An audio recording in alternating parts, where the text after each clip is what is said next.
ओशो कहते हैं, मैं तुमसे कोई सिद्धांत नहीं कह रहा हूं, मैं तुम्हें वही कह रहा हूं जो मैंने जिया है, जाना है और अपने भीतर घटते देखा है। ध्यान से सुनो, शब्दों से नहीं, उनके बीच की खामोशी से। तुम कहते हो दूसरों की बातें बहुत चुभती हैं, मैं कहता हूं चुभती नहीं है, तुम चुभने के लिए तैयार बैठे हो। ये पहला सूत्र है। दूसरा, तुम्हें कुछ नहीं करता। दूसरा केवल तुम्हारे भीतर छिपे घाव को छू देता है। अगर घाव न हो तो चोट कैसे लगे? लेकिन मन बड़ा चालाक है, वो जिम्मेदारी बाहर डाल देता है। वो कहता है, उसने ऐसा कहा इसलिए मुझे दुख हुआ। मैं कहता हूं, उसने कहा और तुमने मान लिया। यही दुख का जन्म है। मैंने लोगों को देखा है, कोई तारीफ कर दे तो फूल उठते हैं, कोई आलोचना कर दे तो मुरझा जाते हैं। तुम क्या हो, फूल हो या आईना? फूल तो हर मौसम से प्रभावित होगा, आईना किसी मौसम को पकड़ता नहीं। आईना बस प्रतिबिंब देता है और फिर मुक्त हो जाता है। जो व्यक्ति दूसरों की बातों से दुखी होता है, वो अभी तक आईना नहीं बना है, वो अभी भी फूल है, नाजुक, डगमगाता हुआ। मैं तुम्हें कहानी सुनाता हूं। एक व्यक्ति मेरे पास आया, उसकी आंखों में पीड़ा थी। उसने कहा, लोग मुझे नीचा दिखाते हैं, मैं कुछ भी करूं वे आलोचना करते हैं। मैंने उससे पूछा, अगर कल से कोई भी तुम्हें कुछ ना कहे तो क्या तुम शांति में हो जाओगे? वो चुप हो गया, क्योंकि सच ये है, तुम्हारा शोर बाहर नहीं है, तुम्हारा शोर भीतर है। लोग तो केवल बहाना है। दूसरों की बातों से मुक्त होने का पहला कदम है ये देखना कि तुम प्रतिक्रिया क्यों कर रहे हो। ध्यान दो, कोई 10 लोग एक ही बात सुनते हैं, लेकिन चोट एक को ही लगती है। क्यों? क्योंकि वही बात उसके भीतर किसी विश्वास को छू जाती है। अगर कोई तुम्हें कहे तुम बेकार हो और भीतर तुम पहले से मानते हो कि मैं बेकार हूं, तो वो वाक्य तीर बन जाता है। लेकिन अगर भीतर स्पष्टता हो, मैं जो हूं वही हूं, तो वही वाक्य सिर्फ हवा बनकर निकल जाएगा। मैं तुम्हें ये सूत्र दे रहा हूं, इसे लिख लेना नहीं, जी लेना। जो बात तुम्हें दुख देती है वो तुम्हारे बारे में है, बोलने वाले के बारे में नहीं। यही कारण है कि ज्ञानियों को कोई अपमानित नहीं कर सकता। उन्हें गाली दी जा सकती है, लेकिन चोट नहीं दी जा सकती। गाली शब्द है, चोट स्वीकार करना है। तुम कहते हो, लेकिन समाज क्या कहेगा? मैं पूछता हूं, समाज कौन है? कुछ मरे हुए विचार, कुछ डरे हुए लोग और कुछ ऐसे लोग जो स्वयं को नहीं जी पाए और अब तुम्हें भी नहीं जीने देना चाहते।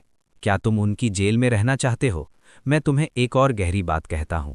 जब तुम दूसरों की बातों से बहुत प्रभावित होते हो, तो इसका अर्थ है तुम अभी भी मान्यता मांग रहे हो। तुम चाहते हो कि कोई कहे तुम सही हो, तुम अच्छे हो, तुम खास हो। लेकिन जब तक ये भूख है, तब तक कोई भी तुम्हें गुलाम बना सकता है। जो तुम्हें सराहना देता है वो तुम्हें बांध लेता है, जो तुम्हें निंदा देता है वो भी तुम्हें बांध लेता है। मुक्त वही है जो न सराहना से बंधता है न निंदा से। मुक्ति का अर्थ है अपने केंद्र में टिक जाना। जब तुम अपने केंद्र में होते हो तो बाहर की बातें बस बाहर ही रहती हैं। जैसे आकाश में बादल आते हैं, गरजते हैं और चले जाते हैं। आकाश अछूता रहता है। तुम आकाश बनो, बातों को बादल बनने दो। अब मैं तुम्हें और गहराई में ले चलूंगा। पहले भाग में तुमने देखा कि दूसरों की बातें तुम्हें नहीं सताती, तुम्हारा अपना भीतर सताता है। अब प्रश्न ये है, ये भीतर इतना अस्थिर क्यों है? मैं कहता हूं, तुम स्वयं को जानते नहीं हो, और जो स्वयं को नहीं जानता वो हमेशा दूसरों की परिभाषा पर जीता है। आज कोई कहे तुम बुद्धिमान हो, तुम प्रसन्न हो जाते हो। कल कोई कहे तुम मूर्ख हो, तुम टूट जाते हो। तो स्पष्ट है, तुम्हें अपने होने का अनुभव नहीं है। तुम उधार की पहचान पर जी रहे हो। देखो, जब तुम्हें प्यास लगती है और कोई कह दे तुम्हें प्यास नहीं है, तो क्या तुम मान लोगे? नहीं, क्योंकि प्यास का अनुभव तुम्हारा अपना है। लेकिन जब कोई कह दे तुम अयोग्य हो, तो तुम मान लेते हो। क्यों? क्योंकि अपने अस्तित्व का अनुभव तुम्हारे पास नहीं है। दूसरों की बातों से मुक्त होने का दूसरा सूत्र है, अपने होने का स्वाद लो। लेकिन मन कहता है, ये कैसे होगा? मन हमेशा विधि पूछता है, लेकिन जीवन विधि से नहीं, जागरण से बदलता है। मैं तुम्हें एक दृष्टांत देता हूं। एक व्यक्ति रोज मेरे पास आता था। वो बहुत दुखी रहता था। उसका कहना था, लोग मेरा मजाक उड़ाते हैं। एक दिन मैंने उससे कहा, आज कुछ मत करना, बस सुनना। वो बोला, क्या सुनूं? मैंने कहा, जब कोई तुम्हारे बारे में कुछ कहे तो देखना तुम्हारे भीतर क्या होता है। कुछ दिन बाद वो लौटा, उसकी आंखों में पहली बार शांति थी। उसने कहा, मैंने देखा, असल में दुख शब्द से नहीं होता, दुख उस दौड़ से होता है जिसमें मैं खुद को साबित करना चाहता हूं। बस यही देखना ध्यान है। ध्यान का अर्थ आंख बंद करना नहीं है। ध्यान का अर्थ है भीतर चल रही प्रतिक्रिया को देख लेना। जैसे ही तुम देख लेते हो प्रतिक्रिया कमज़ोर हो जाती है, और जिस दिन तुम पूरी तरह देख लेते हो उस दिन प्रतिक्रिया मर जाती है। तुम पूछते हो लेकिन लोग गलत भी तो बोलते हैं। मैं कहता हूं तो क्या संसार गलतियों से भरा है? तुम क्या हर पत्थर से लड़ोगे? अगर कोई अंधा तुम्हें रास्ता बताने लगे तो क्या तुम क्रोधित हो जाओगे या मुस्कुरा दोगे? दूसरों की बातें भी अक्सर अंधों के संकेत होती हैं। उनका सत्य उनका है, तुम्हें उसे ढोने की क्या जरूरत? एक बहुत गहरी बात समझ लो, जो व्यक्ति तुम्हें दुख देता है वह स्वयं दुखी है। खुश आदमी चोट नहीं पहुंचाता, प्रेम में भरा व्यक्ति जहर नहीं उगलता। तो जब कोई तुम्हारे बारे में कड़वा बोले तो समझो वो अपनी ही पीड़ा उगल रहा है। अब बताओ, क्या बीमार को देखकर क्रोध करना समझदारी है? लेकिन तुम कहते हो फिर भी असर हो जाता है। हाँ, क्योंकि भीतर अभी भी एक बच्चा बैठा है जो चाहता है मुझे स्वीकार करो। जब तक ये बच्चा भीतर रोता रहेगा तब तक संसार तुम्हें हिलाता रहेगा। तीसरा सूत्र सुनो, स्वीकृति की भूख छोड़ो। जिस दिन तुमने ये कहना सीख लिया मैं जैसा हूं पर्याप्त हूं, उस दिन कोई भी शब्द तुम्हें बांध नहीं सकेगा। ये अहंकार नहीं है, ये आत्मस्वीकृति है। अहंकार कहता है मैं श्रेष्ठ हूं, आत्मस्वीकृति कहती है मैं हूं। और याद रखना, जिस दिन तुम अपने मित्र बन गए उस दिन दुनिया तुम्हें शत्रु नहीं बना सकेगी। अब मैं तुम्हें वहां ले चलता हूं जहां से ये पूरी बीमारी शुरू होती है। अगर तुमने इस भाग को ठीक से समझ लिया तो आधी मुक्ति घट जाएगी। तुम दूसरों की बातों से इसलिए नहीं दुखी होते कि वे कुछ कहते हैं, बल्कि इसलिए दुखी होते हो क्योंकि तुम्हें बचपन से सिखाया गया है लोग क्या कहेंगे, यही जहर है।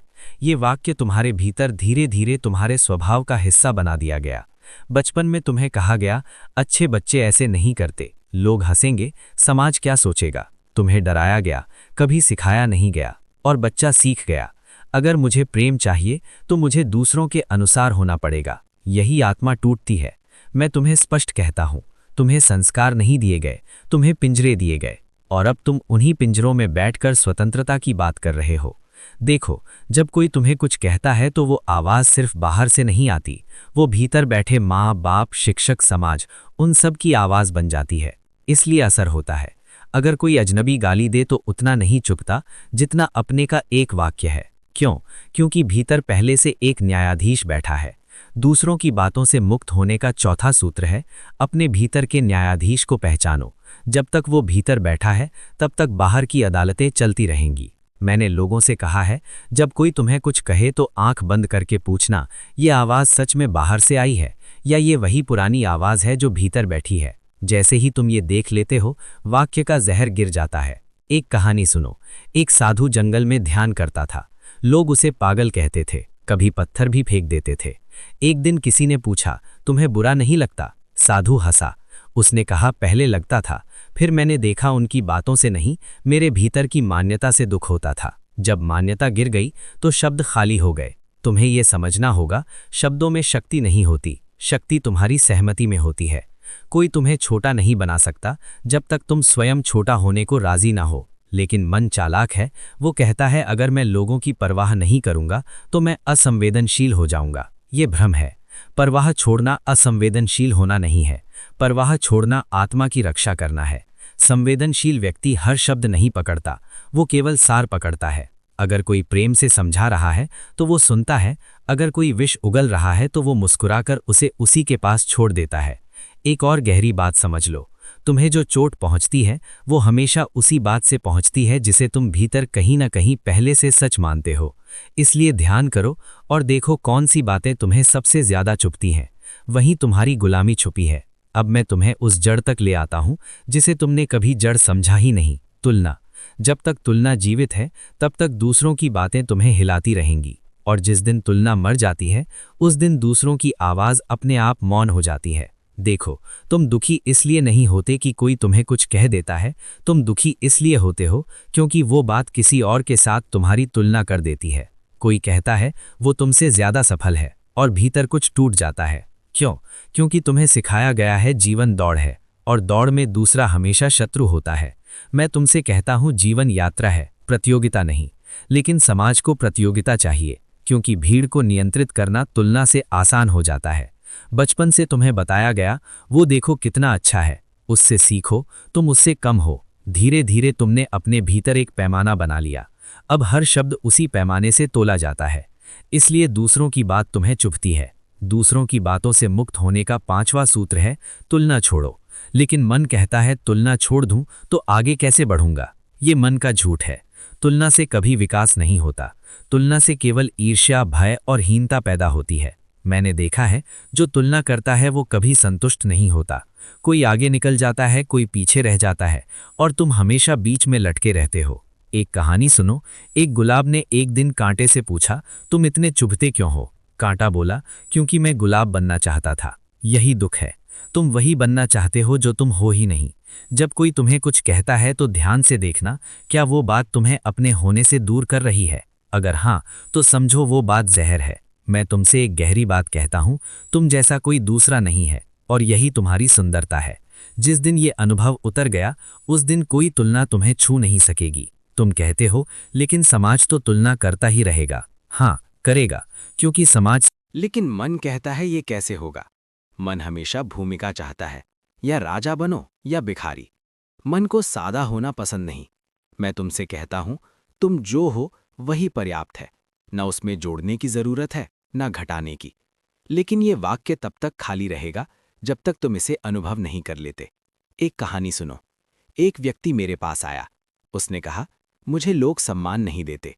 मैंने पूछा, तुम खुद को सम्मान देते हो। वो चुप हो गया। जो स्वयं को सम्मान नहीं देता, वो पूरी दुनिया से सम्मान मांगता रहता है, और जो मांगता है वो हमेशा अपमानित होता है। ध्यान रखना, सम्मान मांगने से नहीं मिलता, सम्मान भीतर से बहता है। जब तुम अपने साथ शांत हो जाते हो, तो लोग चाहे कुछ भी कहें, वो तुम्हें नहीं हिला सकता। अब एक बहुत गहरी बात समझो। जब कोई तुम्हें कुछ कहता है और तुम्हें चोट लगती है, तो भीतर तुरंत एक आवाज उठती है, मैं ऐसा नहीं हूं। यही अहंकार है। अहंकार हमेशा सफाई देता है। सच को सफाई की जरूरत नहीं होती। अगर कोई कहे तुम अंधे हो और तुम देख सकते हो, तो क्या तुम बहस करोगे? नहीं, तुम मुस्कुरा दोगे। सच मुस्कुराता है, झूठ लड़ता है। इसलिए मैं कहता हूं, जहां लड़ाई है वहां भीतर कहीं असत्य है। दूसरों की बातों से तुम्हारी लड़ाई तुम्हारे भीतर की लड़ाई है। एक छोटा सा प्रयोग करो। अगली बार जब कोई तुम्हारे बारे में कुछ कहे, तुरंत उत्तर मत देना, तुरंत प्रतिक्रिया मत करना। बस देखना, मेरे भीतर क्या हिल रहा है। अगर कुछ नहीं हिला तो बात समाप्त। अगर कुछ हिला तो समझो वहीं अभी भी अहंकार या हीनता छुपी है। ये देखना ही ध्यान है, और ध्यान ही मुक्ति है।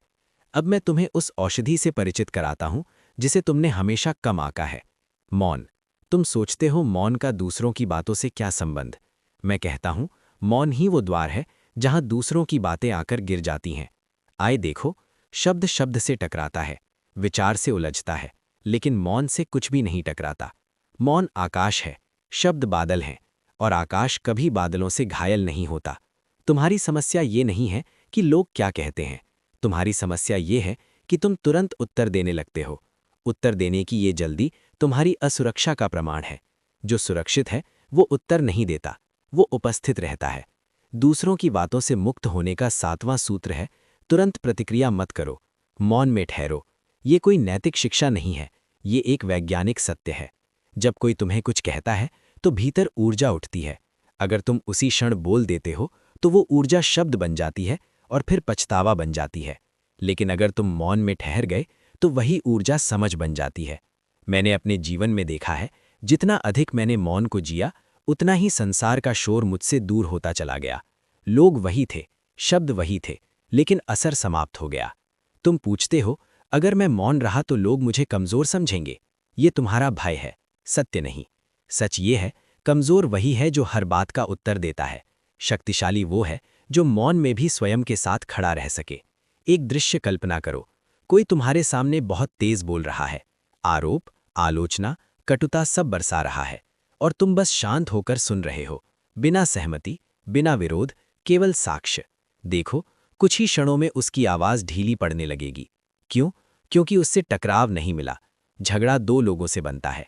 अगर एक मौन हो जाए तो झगड़ा आत्महत्या कर लेता है। मैं तुम्हें एक गहरा रहस्य बताता हूं। लोग तुम्हें वही कहते हैं जो वे स्वयं को नहीं कह पाते, और जब तुम मौन रहते हो तो उन्हें पहली बार अपनी ही आवाज सुनाई देती है। ये उनके लिए असहज है। मौन का अर्थ ये नहीं है कि तुम डर गए, मौन का अर्थ है तुम जाग गए। लेकिन ध्यान रखना, ये मौन दबा हुआ नहीं होना चाहिए। दबा हुआ मौन बीमारी बनता है, जागृत मौन प्रकाश बनता है। इसलिए मौन में रहते हुए भीतर देखना, क्या मैं डर से चुप हूं या समझ से चुप हूं। अगर डर है तो अभी काम बाकी है, अगर समझ है तो तुम सही मार्ग पर हो। अब एक छोटा सा सूत्र इस भाग का। जिस दिन तुम्हें खुद को समझाने की जरूरत समाप्त हो गई, उस दिन दूसरों की बातें तुम्हें छूना बंद कर देंगी, क्योंकि समझ शब्दों की मोहताज नहीं होती। अब मैं तुम्हें उस सुगंध से परिचित कराता हूं जो घावों को बिना छुए भर देती है। करुणा। ध्यान से सुनो, ये उपदेश नहीं, ये अनुभव की बात है। तुम सोचते हो जो मुझे चोट पहुंचा रहा है उस पर मैं करुणा कैसे करूं। मैं कहता हूं जिसे करुणा की जरूरत है वही चोट पहुंचाता है। जो भीतर से भरा है वो खाली शब्द नहीं फेंकता। जब कोई तुम्हें अपमानित करता है तो सामान्य मन दो रास्ते चुनता है, या तो लड़ो या भीतर दबा लो। दोनों ही गलत हैं। लड़ाई तुम्हें कठोर बनाती है, दमन तुम्हें बीमार बनाता है। करुणा तीसरा मार्ग है, और वही मध्यम मार्ग है। दूसरों की बातों से मुक्त होने का 8वां सूत्र है, लोगों को उनकी पीड़ा के साथ देखो, उनके शब्दों के साथ नहीं। ये दृष्टि बदलते ही सब कुछ बदल जाता है। जब कोई तुम्हें कड़वा बोले तो भीतर ये देखो, ये व्यक्ति अभी दुख में है। बस इतना देखना तुम्हें ऊंचा उठा देता है। तुम पीड़ित नहीं रहते, तुम साक्षी हो जाते हो। मैंने अपने जीवन में देखा है, जब मैंने किसी क्रोधित व्यक्ति को दुश्मन नहीं, बीमार की तरह देखा, तो क्रोध मुझ तक पहुंचा ही नहीं। वो वहीं गिर गया जहां से चला था। करुणा का अर्थ ये नहीं है कि तुम सब सह लो। करुणा का अर्थ ये है कि तुम भीतर से कठोर न बनो। तुम ना कह सकते हो, लेकिन बिना जहर के। तुम दूरी बना सकते हो, लेकिन बिना घृणा के। याद रखना, घृणा बांधती है, करुणा मुक्त करती है। जिससे तुम घृणा करते हो वो तुम्हें छोड़ देता है। एक बहुत गहरी बात समझ लो, जब तुम करुणा में होते हो तो दूसरों की बात तुम्हारे अहंकार को नहीं छू पाती, क्योंकि करुणा में अहंकार होता ही नहीं। एक छोटा सा दृश्य देखो, कोई व्यक्ति तुम्हारे सामने तुम्हें नीचा दिखाने की कोशिश कर रहा है और तुम भीतर मुस्कुरा रहे हो। उस पर नहीं, उसकी हालत पर। तुम्हारे भीतर से एक वाक्य उठता है, काश इसे भी शांति मिल जाए। यही मुक्ति घटती है। इस करुणा को अभ्यास मत बनाओ, अभ्यास में बनावट आ जाती है। बस देखो, हर कटु शब्द के पीछे एक घायल हृदय छुपा है। ये देखना ही करुणा है। अब ध्यान रखना, करुणा का अर्थ ये भी नहीं कि तुम हर किसी को अपने बहुत पास आने दो। करुणा और विवेक साथ साथ चलते हैं। तुम सांप पर भी करुणा कर सकते हो, लेकिन उसकी सीमा जानते हुए। इसलिए अंतिम सूत्र इस भाग का, लोगों को समझो, लेकिन अपने केंद्र से हटो मत। जो समझ लेता है वो बच भी जाता है। अब मैं तुम्हें उस सत्य से परिचित कराता हूं जिसे लोग अक्सर कठोर समझ लेते हैं, जबकि वो करुणा का ही दूसरा नाम है, सीमाएं। ध्यान से सुनो, सीमाएं दीवारें नहीं, सीमाएं दरवाजे हैं, जहां से तुम तय करते हो किसे भीतर आने देना है और किसे बाहर ही रहने देना है। तुम सोचते हो अगर मैं सीमा बनाऊंगा तो लोग मुझे स्वार्थी कहेंगे।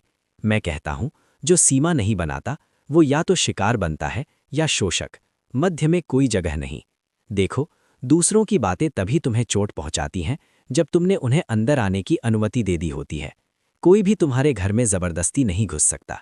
अगर दरवाज़ा बंद है लेकिन तुमने अपने भीतर का दरवाज़ा हमेशा खुला छोड़ रखा है, फिर शिकायत करते हो, लोग मुझे परेशान करते हैं। दूसरों की बातों से मुक्त होने का 9वां सूत्र है, स्पष्ट सीमाएं बनाओ, बिना अपराध बोध के। अपराध बोध वो हथियार है जिससे समाज तुम्हें नियंत्रित करता है।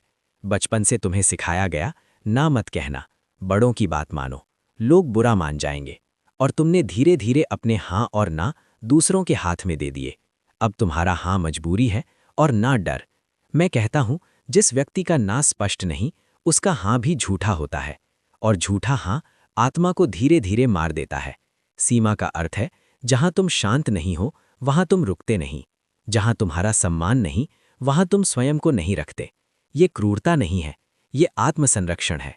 एक बहुत सूक्ष्म बात समझो, जब तुम सीमा बनाते हो तो कुछ लोग नाराज होंगे। क्यों? क्योंकि वे तुम्हारी खुली आत्मा से लाभ उठा रहे थे। अब उन्हें अपनी जगह दिख गई है। नाराजगी से मत डरना। जो तुम्हारी सीमा से नाराज होता है वो तुम्हारे हित में नहीं होता। जो तुम्हें सच में प्रेम करता है वो तुम्हारी सीमा का सम्मान करेगा। मैंने लोगों को देखा है, वे कहते हैं मैं बहुत अच्छा हूं, इसलिए लोग मुझे चोट पहुंचाते हैं। मैं कहता हूं, तुम अच्छे नहीं, तुम स्पष्ट नहीं हो।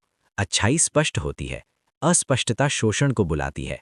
सीमाएं शब्दों से नहीं, ऊर्जा से बनती हैं। अगर भीतर स्पष्टता है तो बाहर समझ अपने आप आ जाती है। तुम्हें हर बार समझाने की जरूरत नहीं। अब एक प्रयोग सुनो। जब कोई तुम्हें ऐसी बात कहे जो तुम्हें भीतर से हिला दे, तो तुरंत बहस मत करना, न सफाई देना, न आरोप लगाना। बस शांत स्वर में कहना, ये बात मैं स्वीकार नहीं करता। बस देखना कितनी शक्ति है इस वाक्य में। ये वाक्य आक्रामक नहीं है, ये स्पष्ट है, और स्पष्टता सबसे बड़ा कवच है। एक और गहरी बात, सीमाएं बाहर नहीं, पहले भीतर बनती हैं। अगर तुम भीतर तय नहीं हो कि तुम क्या स्वीकार करोगे और क्या नहीं, तो बाहर कोई सीमा टिक नहीं सकती। इसलिए रोज अपने भीतर देखो, कौन सी बातें तुम्हें बार बार दुख देती हैं। वहीं तुम्हारी सीमा कमजोर है, उसी जगह प्रकाश डालो। जब सीमा स्पष्ट हो जाती है तो दूसरों की बातें अचानक तुम तक पहुंचनी बंद हो जाती हैं। वे बोलते हैं, लेकिन शब्द तुम्हारे चारों ओर से फिसल जाते हैं। अब इस भाग का एक अंतिम सत्य सुनो। मुक्त व्यक्ति कठोर नहीं होता, लेकिन वो उपलब्ध भी नहीं होता हर किसी के लिए। वो चुनता है, और चुनना आत्मा का अधिकार है। अब हम लगभग उस द्वार पर खड़े हैं जहां से पीछे लौटना संभव नहीं रहता। ये भाग निर्णायक है। यहां बात तकनीक की नहीं, केंद्र के बदल जाने की है। अब तक तुमने देखा, प्रतिक्रिया, तुलना, अहंकार, मौन, करुणा, सीमा, सब उपाय थे, जरूरी थे। लेकिन अभी भी एक सूक्ष्म बंधन बचा है। वो बंधन है दूसरों को संदर्भ बनाकर जीना। जब तक तुम अपने जीवन का माप दूसरों से लेते हो, तब तक दूसरों की बातें महत्वपूर्ण बनी रहेंगी। इसलिए अब अंतिम से पहले एक गहरा सूत्र सुनो। जिस दिन तुम अपने जीवन का केंद्र बन गए, उस दिन दूसरों की बातें हास्य पर चली जाएंगी। देखो, अधिकांश लोग मैं कौन हूं इस प्रश्न से नहीं जीते। वे जीते हैं, लोग मुझे क्या समझते हैं, मेरी छवि कैसी है, मेरे बारे में क्या कहा जा रहा है। यही सबसे बड़ा कारागार है। मैं तुम्हें स्पष्ट कहता हूं, छवि झूठ है, अस्तित्व सत्य है। लेकिन मन को छवि प्रिय है, क्योंकि छवि दिखाई देती है। अस्तित्व अदृश्य है, और मन अदृश्य से डरता